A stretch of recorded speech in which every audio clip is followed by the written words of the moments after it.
Bir yigit, mayxo'r bir yigit Alloh qalbiga bir insof berib, shu menam bir yoshim katta bo'lib qoldi, bir masjidga boray deb peshin namoziga ketdi.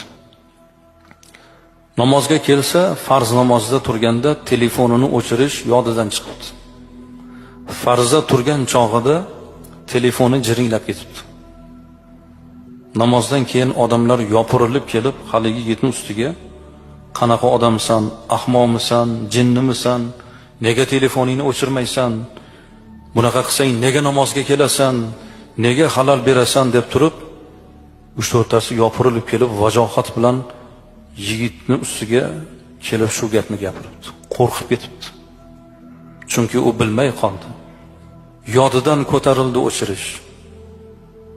O'zi birinchi kelishi ekan, Alloh bir tavfiq berib. Xafa bo'lib to'g'ri qatnab yurgan qahvaxonasiga boribdi, mayxonasiga. Borib quy debdi. Ko'tarib bittasini ichibdi. Yana quy debdi, yana ko'tarib ichibdi. Uchinchisini quyib qo'ygan ekan, xayol og'ushida o'tirsa, qo'li stakonga tegib tushib ketibdi. Chil-parchin bo'lib yerga sinibdi. Bu endi bu yerdan ham bir qattiq gap eshitaman deb tursa, o'sha yerning egasi kelibdi-da, yelkasini silab, xijolat bo'lmang debdi. Haligini singaniga xijolat bo'lyapsizmi? 100tasi sinmaydimi debdi.